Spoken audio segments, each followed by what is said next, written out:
Good morning.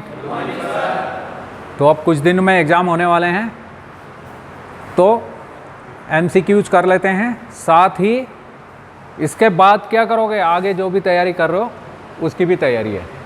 तो आज फिर MCQs। From the engine indicator diagram we obtain, जो इंजन इंडिकेटर डायग्राम है, PV डायग्राम है, उससे हमें क्या मिलता है, उससे मिलती है हमें IMEP, indicated mean effective pressure. IMEP मतलब indicated mean effective pressure. Mean effective pressure क्या है, एकदम से जब कंप्रेशन हो रहा है, कंप्रेशन के एंड में जब पूरा फ्यूल इंजेक्ट हो जा रहा है, तो जब फ्यूल जल रहा है, जलने के बाद जब वो दबाव डाल रहा है, तो सबसे ज़्यादा TDC पर है, उसके बाद वो गिरता चला जा रहा है। TDC पर सबसे ज़्यादा है, फिर जब पिस्टन उसके प्रभाव से नीचे को आ रहा, तो वो इफेक्टिव प्रेशर कम हो गया थोड़ा सा, और नीचे को आया और कम हो गया। आधे तक क्रैंक घूम गई 90 डिग्री, क्रैंक एंगल घूम गया, क्रैंक शाफ्ट 90 डिग्री घूम गई, तो और कम हो गया। फिर वो पूरा 90 डिग्री से नीचे चली गई, तो वो और कम हो गया। तो इसलिए ये वेरिएशन इसमें बहुत ज़्यादा है, इसलिए इसको लिया जाता है औसत में। औसत प्रभावी दाब, हिंदी में इंडिकेटेड मीन इफेक्टिव प्रेशर, ये मिलता है इंजन इंडिकेटर या PV डायग्राम से।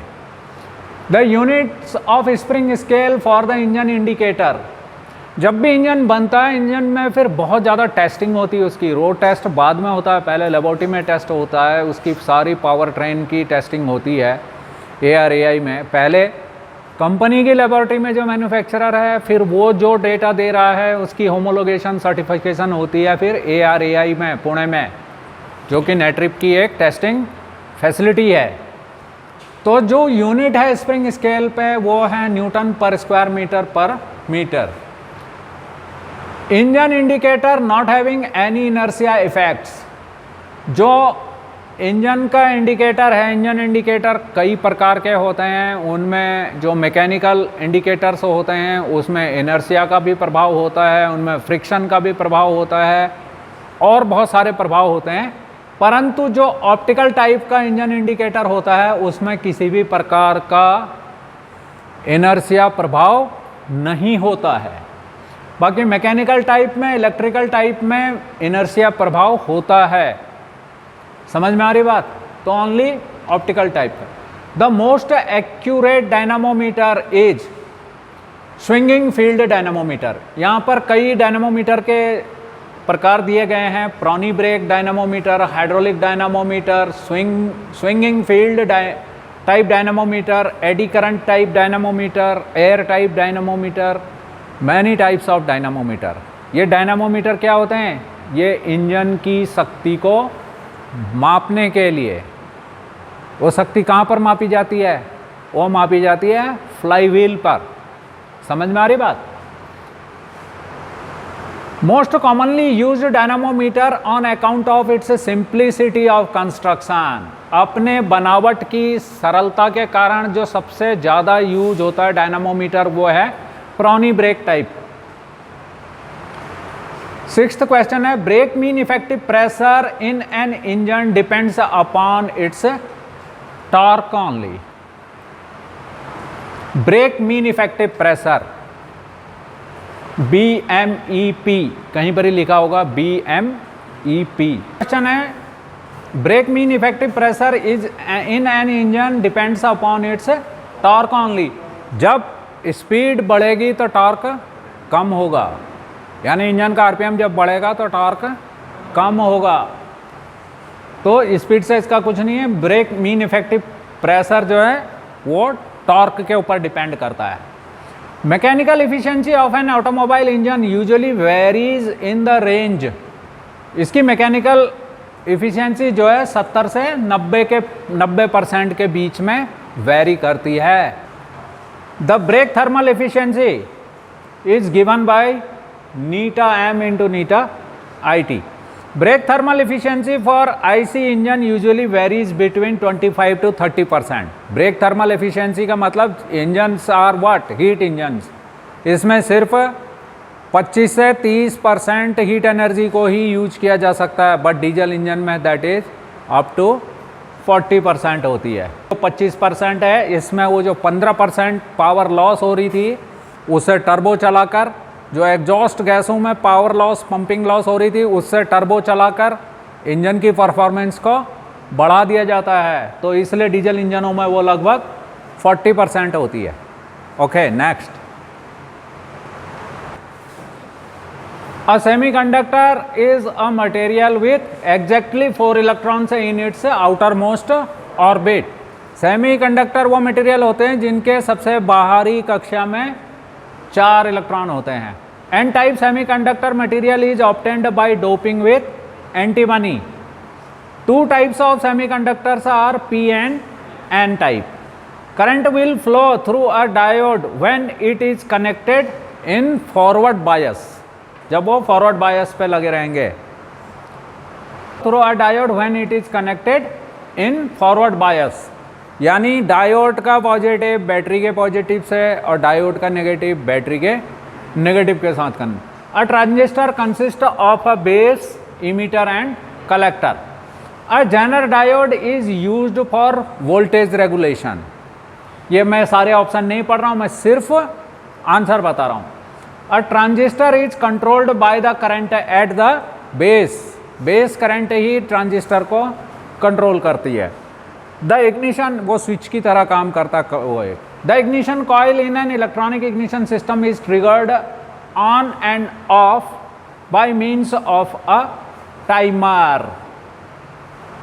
टाइमर के द्वारा, ये टाइमर पल्स जनरेटर टाइप का भी हो सकता है, ये हॉल इफेक्ट टाइप का भी हो सकता है, और ये ऑप्टिकल स्विच टाइप का भी हो सकता है। इस पर पहले बहुत सारे वीडियो बने हुए हैं। Generator consist of a ignition coil and electronic control unit, ये नहीं है। दूसरा ऑप्शन रिलेक्टर एंड टाइमर कॉइल, ये रहती है इसमें। The most accurate timer for electronic ignition system is the hall effect switch. यहाँ पर यदि इसमें ऑप्टिकल स्विच टाइप का है तो वो ज़्यादा एक्यूरेट है, इस हॉल इफेक्ट से भी ज़्यादा एक्यूरेट ऑप्टिकल स्विच टाइप का है। बट यहाँ पर diode, transistor, hall effect switch और पल्स जनरेटर है, so hall effect switch is most accurate. The number of ignition coils in a distributor less ignition system for a 6 cylinder engine, ये 3 भी हो सकती हैं और ये 6 भी हो सकती हैं। यानी एक इग्निशन कॉइल 2 सिलेंडरों को करंट सप्लाई कर सकती है, या फिर प्रत्येक के लिए अलग अलग इग्निशन कॉइल हो सकती है। नेक्स्ट है, apart from hydrocarbons the main pollutant in the engine exhaust are. Engine exhaust में कौन कौन से मटेरियल होते हैं जो बाहर निकलते हैं? सबसे पहले होती है उसमें CO, carbon monoxide, carbon dioxide, unburned hydrocarbon या HC, और particulate matters, PM particles, suit. तो यहाँ पर क्या क्या है? NOx जो सबसे ज़्यादा निकलती है डीजल इंजन्स में या पेट्रोल इंजनों में भी, जब उनका कंबशन टेम्परेचर 1370 डिग्री के ऊपर चला जाता है। इसीलिए मॉडर्न इंजनों को इस तरह से डिज़ाइन किया जाता है कि उनका कंबशन टेम्परेचर कम से कम हो। 1300 डिग्री तक नाइट्रोजन एक इनर्ट गैस की तरह बिहेव करती है, तो जब 1300 डिग्री तापमान ही नहीं जाएगा तो नाइट्रोजन के ऑक्साइड्स नहीं बनेंगे। समझ में आ रही बात? तो ये कहते हैं कि इन सब हाइड्रोकार्बन में और कौन कौन से पॉल्यूटेंट हैं? CO एंड NOx, यानी HC, CO and NOx। Maximum allowable hydrocarbons in the car emission are approximately, जो इमिशन है कार इंजन का वो है 100 part per million. CO in the exhaust of a car engine should not be more than 0.5%. The PCB valve is located between the intake manifold and crankcase. तुमने खोला था PCB valve, खोला था? PCB valve back compression होता है वो अब वापस उसके थ्रू वो इनटेक मैनिफोल्ड में आ जाता है। In case of engine back firing the PCB valve बंद हो जाएगा। उस समय जब इंजन बैक फायर कर रहा होगा तो उस समय पीसीबी वाल्व बंद हो जाएगा। The position of the PCB valve plunger at idle speed is towards the valve outlet side. ये मैं तुम्हें चित्र दूंगा तब जाकर उसकी समझ में आएगा।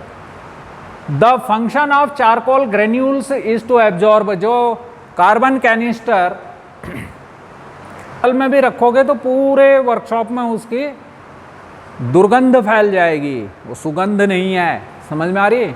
क्यों है? क्योंकि वो वेपोराइज हो रहा है, वो अनबर्न्ट हाइड्रोकार्बन है जो डायरेक्ट जब आप इनहेल करोगे ना, उसको सूंघोगे तो वो अनबर्न्ट हाइड्रोकार्बन तुम्हारे श्वसन तंत्र में जा रहे हैं। समझ में आ रही बात?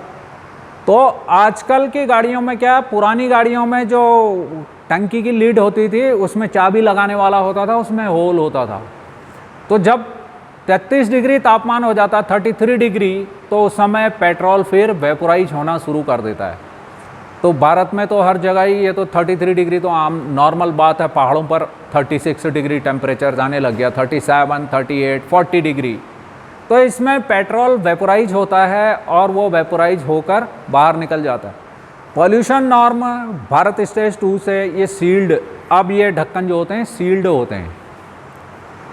तो जो भी वेपर बनती है गर्मी के कारण वह एक चारकोल कैनिस्टर में एकत्र हो जाती है। समझ में आ रही बात? उसे कहते हैं कार्बन कैनिस्टर, उसमें एकत्रित हो जाती है। तो उसमें जो चारकोल के ग्रेन्यूल्स होते हैं वो क्या करते हैं, वो है इसमें वाटर वेपर को एब्जॉर्ब करते हैं, कार्बन मोनोऑक्साइड को एब्जॉर्ब करते हैं। वो सिर्फ पेट्रोल की वेपर को एब्जॉर्ब करते हैं। वो सिर्फ जो पेट्रोल वाष्पित होकर गया है उसको एब्जॉर्ब करते हैं और फिर धीरे से ठंडा होकर वो पेट्रोल फिर से लिक्विफाइड हो जाता है। Vapour separator is located near the fuel tank. Liquid vapour separator, जो भी वायु जा रही है, जब तुम पेट्रोल टैंक में पेट्रोल भरा रहे हो या डीजल भरा रहे हो तो उसमें वायु भी इंडक्ट कर रही है। ठीक है। दूसरा क्या है, जो भी ये हाइड्रोकार्बन है, ये पेट्रोल और डीजल क्या है, हाइड्रोकार्बन है, ज़मीन से निकले हुए हैं। कार्बन भी है, हाइड्रोजन भी है, ऑक्सीजन के साथ मिलकर ये पानी बनाएंगे। तो उसमें से पानी को सेपरेट करने के लिए जो फ्यूल वाटर सेपरेटर होता है वो फ्यूल टैंक के नज़दीक ही लगा रहता है। इसमें कार्बोरेटर अब है ही नहीं। EGR system is employed for controlling emission of HC and CO, hydrocarbons and carbon monoxide का वो उसको कंट्रोल करता है। The pump for the air injection system is of vane type. The main purpose of the diverter valve in the air injection system is to prevent backfire in the exhaust system. Next है the main purpose of the diverter valve in the air injection system is to prevent backfire in the exhaust system. The catalyst used in the reduction converter is rhodium. The catalyst used in the converter for oxidizing HC and CO is platinum. Platinum जो है वो oxidation catalyst है और reduction catalyst है। ये 3-वे catalytic converter जो petrol इंजनों में लगे रहते हैं उनमें 3-वे कैटालिटिक रिडक्शन है और डीजल इंजनों में 2-वे कैटालिटिक रिडक्शन है। इसके अलावा डीजल इंजनों में DPF है और SCR है, सेलेक्टिव कैटालिटिक रिडक्शन BS6 में। अब उसका स्टेज 2 आ गया है, वो और अच्छा हो गया है। इन अ 3-वे converter the first converter controls NOx. The air fuel ratio required for the efficient operation of a 3-way converter is approximately 15:1. Stoichiometric ratio होता है 14.7:1। 15 अनुपात। ये हैं क्या, ये तुम्हारे सामने ये पंप पड़ा है, ये कौन सा पंप है? Fuel injection pump, FIP। इसके अंदर ये जो 6 नंबर ऑफ सिलेंडर के बराबर ये तो एक रिटर्निंग स्प्रिंग है, इसके अंदर एक स्लीव है, स्लीव के अंदर चल रहा है प्लंजर। ये एक मेन पोर्ट है, ये हैं जो इसके अंदर हैं, और उस स्लीव में 2 पोर्ट हैं, एक इनटेक पोर्ट है, दूसरा स्पिल पोर्ट है। इसके अंदर जो ये चल रहा है ये प्लंजर है। इसमें ये वर्टिकल स्लॉट है जो कि सीधा कट है। सोमवार को, कल तो संडे हो जाता है, सोमवार को वो सिंगल सिलेंडर इंजन का पंप खोलेंगे और उसमें तुम्हें प्लंजर एलिमेंट और डिलीवरी वाल्व दोनों ही दिखाए जाएंगे। तो ये इनटेक पोर्ट के रास्ते से डीजल अंदर जाता है। जो भी इस पंप में डीजल आया है वो इसके अंदर एक फ्यूल गैलरी है, और ये जब एक्सीलेटर को दबा रहे हैं तो एक रैक चलती है, वो रैक चलकर इसे ऑपरेट करती है, और तब ये जो प्लंजर के डिफरेंट ये स्लॉट है ये फिर इस कट के आगे आता है जैसी जैसी स्पीड चाहिए होती है। वो पोजीशनें यहाँ पर दिखाई गई हैं। तो ये जहाँ पर अभी ए वाला नीचे आया है प्लंजर, इसका मतलब है इनटेक पोर्ट और स्पिल पोर्ट। इस इनटेक पोर्ट के रास्ते फ्यूल आता है और स्पिल पोर्ट के रास्ते वो जो वापसी का फ्यूल है वो बाहर निकल जाता है, क्योंकि पंप जो है वो एक्सेस फ्यूल सप्लाई कर रहा है। इसका मेन काम क्या है? पूरे सिस्टम में हाई प्रेशर को बनाना, हाई प्रेशर को बनाना। ये हाई प्रेशर पंप है, बट ये किस टाइप का है? प्लंजर टाइप का है, इनलाइन इंजन है, इनलाइन टाइप का है। इसमें प्लंजरों की संख्या या डिलीवरी वाल्व की संख्या उतनी ही है जितने इंजन में सिलेंडर हैं। ये 6 सिलेंडर इंजन का FIP है, तो 6 सिलेंडरों के लिए प्रत्येक सिलेंडर के इंजेक्टर को फ्यूल सप्लाई करने के लिए इसमें 6 ये डिलीवरी वाल्व लगे हुए हैं। डिलीवरी वाल्व का काम है, ये 2 वे टाइप का काम है इनका। एक तो जब प्रेशर यहाँ से हो गया, इसने उसको जब प्लंजर ऊपर की तरफ आ गया, यहाँ जब तक ये BDC पर है तो इनटेक पोर्ट से जो फ्यूल इसके अंदर दाखिल हुआ, तो इसके नीचे भी देखोगे केम है, ये इसीलिए काट रखा है, और इधर लगा रहता है गियर जो कि केम शाफ्ट से ड्राइव ले रहा है। उस गियर में भी निशान हैं, उस निशान को केम शाफ्ट के निशान के साथ मिलाना है, उसी को कहते हैं फ्यूल इंजेक्शन टाइमिंग। तो फ्यूल इंजेक्शन टाइमिंग जब फर्स्ट सिलेंडर को देना है तो ये प्लंजर ऊपर आएगा, ऊपर आके जो भी इसके अंदर फ्यूल था जो प्रेशर से आया हुआ, वो यहाँ से ये डिलीवरी वाल्व के रास्ते हाई प्रेशर लाइन और वहाँ से इंजेक्टर को चला जाएगा।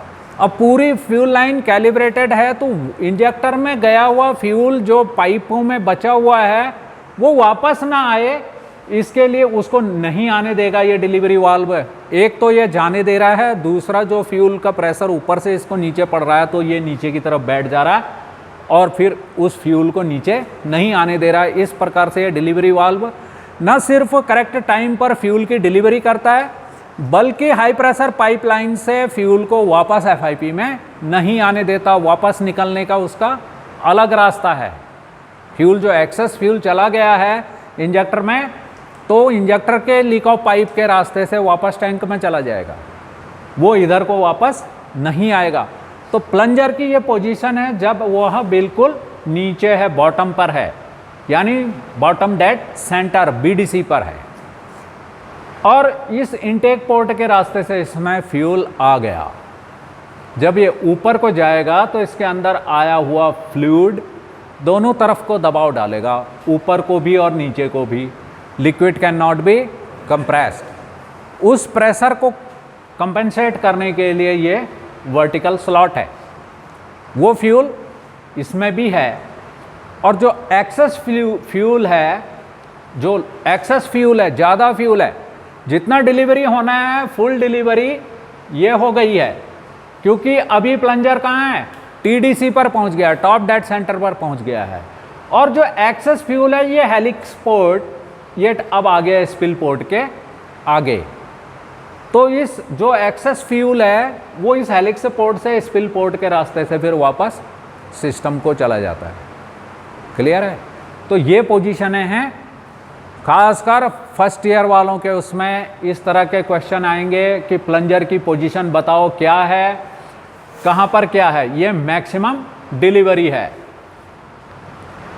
B and C maximum delivery, जबकि पूरा ऊपर चला गया है पिस्टन, इसने प्लंजर, इसने सारे फ्यूल को आगे हाई प्रेशर लाइन को दे दिया है, तो सबसे ज़्यादा ये मैक्सिमम डिलीवरी है।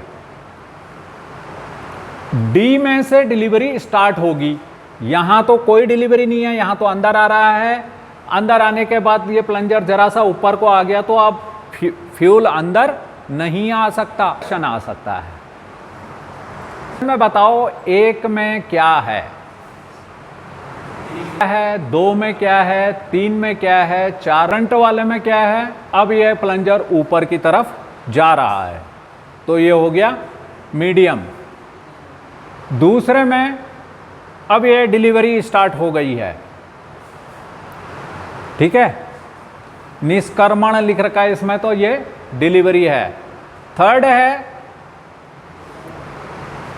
अंतःक्षेपण, वो जो वापस, यानी ये हेलिक्स पोर्ट इसके सामने है तो ये फ्यूल वापस जा रहा है।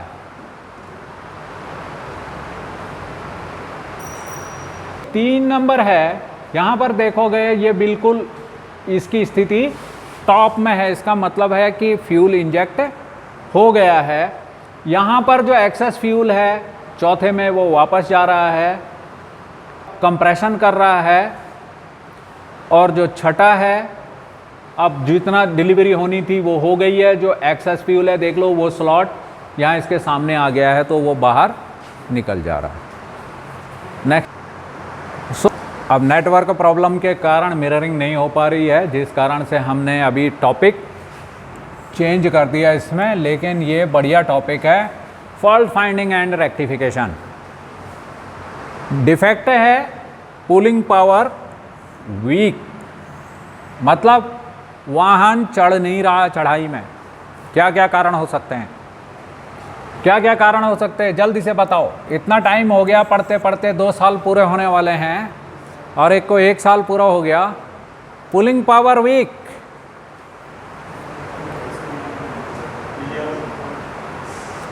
कहाँ सीधे ईजीआर वाल्व में जा रहा है, ठीक है, उसकी तरफ ध्यान नहीं रहता। अगर first compression leak, air filter clogged,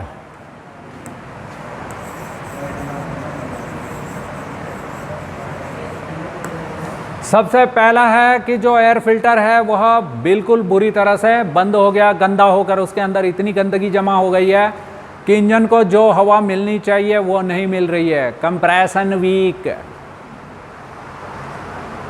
compression week होगा जब इंजन पुअर मेंटेनेंस के कारण मालिक पागल है, पीरियोडिकल सर्विस टाइम पर नहीं कराता, इंजन ऑयल चेंज नहीं कराता, ऑयल फिल्टर को चेंज नहीं करता, डीजल फिल्टर को चेंज टाइम टू टाइम नहीं करता, फ्यूल एयर फिल्टर को नहीं बदलता, तब जाकर वो उसका इंजन जो है कंप्रेशन लीक हो जाएगा 60,000 80,000 किलोमीटर के बाद ही। और ऊपर से कोड़ पे खास ड्राइवर भी वैसा ही हो, जैसा मालिक वैसा ही ड्राइवर, तब होगा जल्दी। नहीं तो आजकल के इंजन 2.5 लाख 5 लाख किलोमीटर तक ओवरऑल कराने की ज़रूरत नहीं होती है। तुम ये 21वीं सदी में जी रहे हो और मैं तुम्हें हमेशा नई गाड़ियों के बारे में ही बताता हूँ, पुराने इंजनों के बारे में बताता ही नहीं हूँ, उसकी तरफ ध्यान ही नहीं देता, क्योंकि वो मार्केट से ऑब्सोलीट हो चुके हैं। जो नए इंजन हैं वो रीडिफाइंड हैं और वो रीडिजाइंड हैं, उनके मटेरियल में भी फ़र्क है, उनकी हर चीज़ में फ़र्क है। तो सबसे पहला कारण हो सकता है कि उसका एयर फिल्टर क्लॉग्ड हो, या less fuel in diesel tank due to this air induction in the fuel system.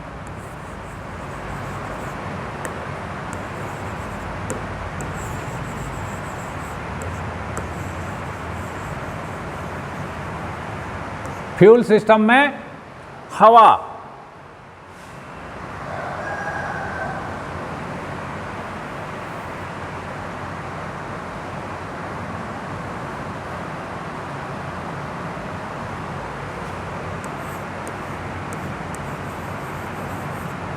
Fuel system में हवा कहाँ से आ जाएगी? जब डीजल टैंक में पूरा डीजल ही नहीं होगा तो फिर लाइन में हवा आएगी। जब चढ़ाई में उसका पंप भी, जब फ्यूल कम भरा जाएगा तो उसका पंप भी और पूरे फ्यूल इंजेक्शन के जितने भी पार्ट्स हैं उन सब की लाइफ कम हो जाएगी। कैसे कम होगी? क्योंकि जो भी फ्यूल है वो हाइड्रोकार्बन है, उसके अंदर पानी बनाने की प्रवृत्ति है। बहुत ही अच्छे पॉलीमर के प्लास्टिक के टैंक बना दिए ताकि अंदर कोरोजन ना हो। फिर जो भी डीजल है उसमें सल्फर की मात्रा रहती है। BS4 भारत में इसलिए BS5 या BS4 इतना नहीं चल पाया क्योंकि उसकी पहली रिक्वायरमेंट थी कि बिल्कुल लो सल्फ़र या बिना सल्फ़र का डीजल होना चाहिए। परंतु सल्फ़र एक कैटालिस्ट है। जब भी रिफाइनरीज फ्यूल का प्रोडक्शन करती हैं तो वहाँ पर जो भी कैटालिटिक क्रैकिंग होती है उसके लिए सल्फ़र मिलाया जाता है। इसके अलावा भी सल्फ़र डीजल को, पेट्रोल को के अणुओं को एक ही आकार में तोड़ने के लिए, जब वो नोजल से निकल रहे हैं तो गैसियस फॉर्म में निकल रही हैं और टैंक में क्या है? लिक्विड है। टैंक में जो डीजल है वो क्या है? लिक्विड है, मगर इंजेक्टर से निकल रहा है तो क्या है? गैस के फॉर्म में है। तो उसके अणु बराबर होने चाहिए। उतने बार बताया मैंने तुम्हें, इंजेक्शन पैटर्न जो है वो एक इलिप्टिकल होना चाहिए, वो ऐसा नहीं होना चाहिए। जो इंजेक्टर से स्प्रे होगा उसको हम एक सफ़ेद पेपर में लेंगे तो वह एक गोलाकार होगा या फिर वो इलिप्टिकल होगा।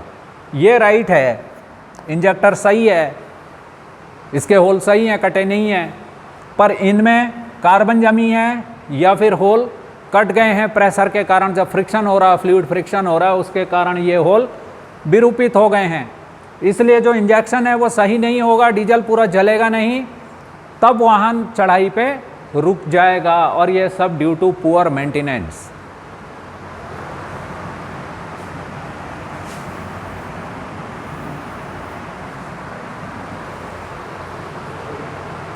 और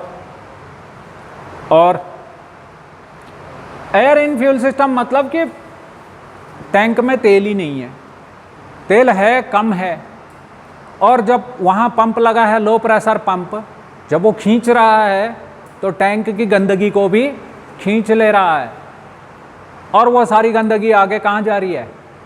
वो फ्यूल फिल्टर में जा रही है। नेक्स्ट है फ्यूल फिल्टर क्लॉग्ड।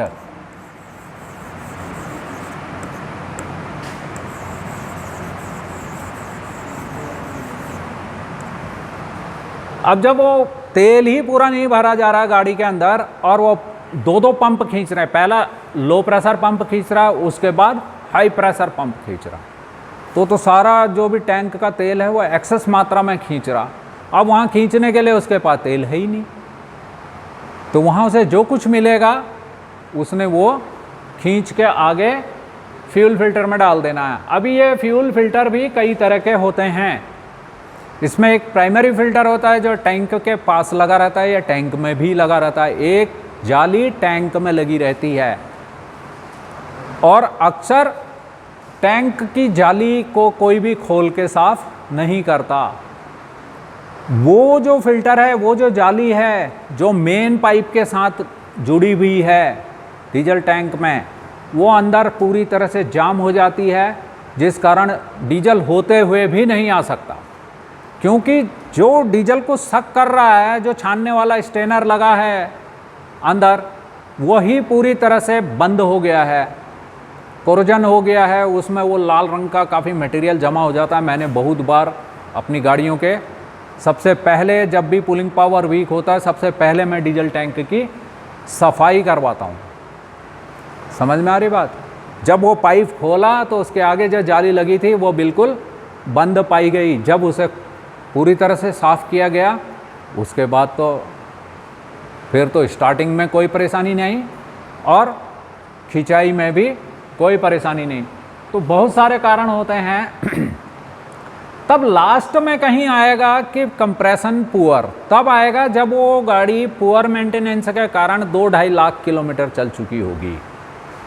नहीं तो अगर वो उसका टाइम टू टाइम सर्विसिंग हो रही है, इंजन ऑयल टाइम पर बदला जा रहा है, फ्यूल फिल्टर बदला जा रहा है, डीजल फिल्टर बदले जा रहे हैं, ऑयल फिल्टर बदले जा रहे हैं, एयर फिल्टर बदले जा रहे हैं समय पर, तो वह इंजन लॉन्ग लाइफ है। 5 लाख किलोमीटर नहीं तो 2.5 लाख किलोमीटर तो चल ही सकता है। समझ में आ रही है? वो पहला ही कारण बता रहा था कंप्रेशन पुअर, वो तो लास्ट का कारण है, इधर है कंप्रेशन पुअर।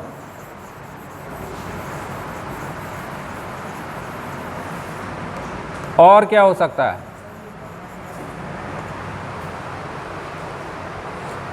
फ्यूल पूरा नहीं है, एयर फिल्टर जाम है, हवा पूरी मिलनी चाहिए। तब फिर बीच में अन्य कई कारण हो सकते हैं इसमें कि इंजेक्टर नोजल,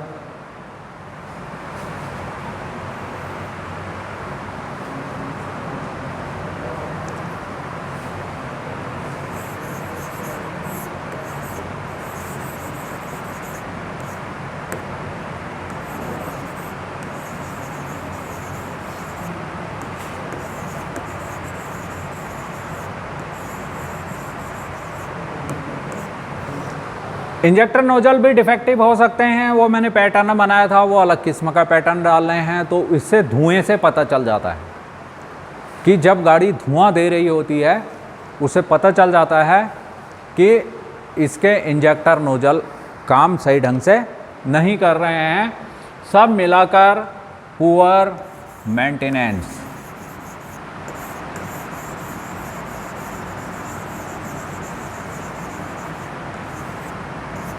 कौन सी मेंटेनेंस?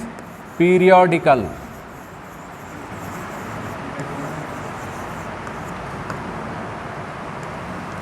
आजकल की गाड़ियों में एयर फिल्टर को क्लीन नहीं करने की हिदायत दी जाती है कि इसे चेंज करो, मगर चेंज करो 40,000 60,000 किलोमीटर पे।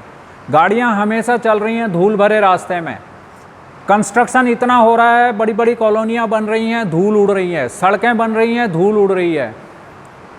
समझ में आ रही है? तो वो सक्शन जो इंजन की हो रही है और टर्बो चार्जर की जो कंप्रेसर की सक्शन है वो वायुमंडल से ही हवा को खींच रहा है। तो इस वजह से पहले वो एयर फिल्टर बंद हो सकता है, चौक हो सकता है, इसलिए उसकी नियमित सफाई कर लेनी चाहिए। ठीक है? तो इस कंप्रेशन पुअर से भी पहले है clutch plate and pressure plate worn out. बहुत सारे ड्राइवरों को आदत होती है वो क्लच के ऊपर पैर रखकर वाहन को चलाते हैं, कहते खाली रखा हुआ। कोई भी वस्तु है ऊपर से ये नीचे की तरफ गिर रही है, क्यों गिर रही है?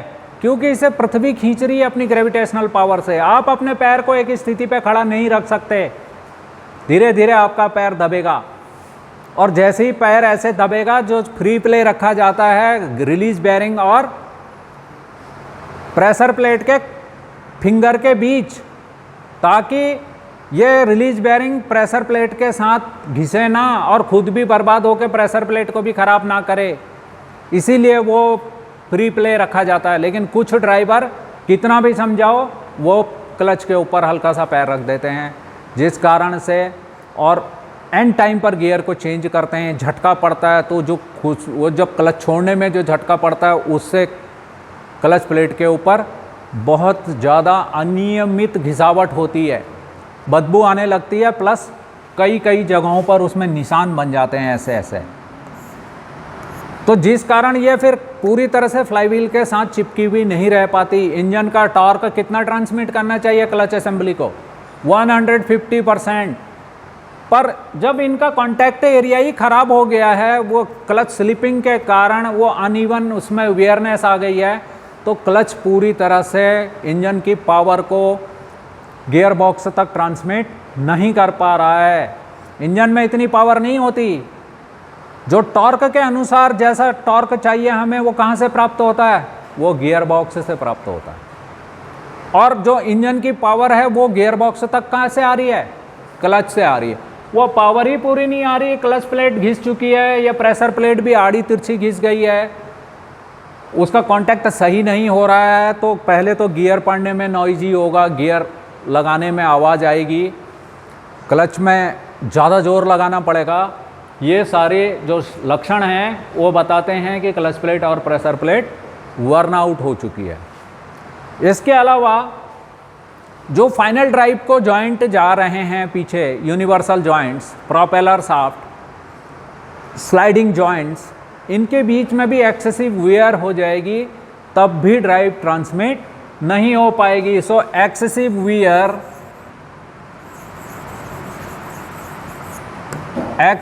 वेयर इन ड्राइव लाइन, जो प्रोपेलर शाफ्ट के साथ जो जॉइंट्स लगे हुए हैं उनमें बहुत ज़्यादा प्ले हो गई, स्लाइडिंग जॉइंट्स में बहुत ज़्यादा प्ले हो गई, उस कारण भी पूरी टॉर्क रियर व्हील तक नहीं जा पाएगी। इस वजह से ये पुलिंग पावर वीक हो जाता है। बाद में आता है कंप्रेशन पुअर। कंप्रेशन पुअर का मतलब क्या है कि इंजन के रिंग घिस गए हैं या लाइनर घिस गया है, वह भी या तो वो हो सकता है अपनी माइलेज पूरी कर चुका हो तब घिसेगा, या फिर वह पुअर मेंटेनेंस के कारण ही घिसेगा, टाइम पर उसका इंजन ऑयल चेंज नहीं किया, तो इस कारण से फिर उसका कंप्रेशन पुअर हो जाएगा। So it's enough for the day, have a great day.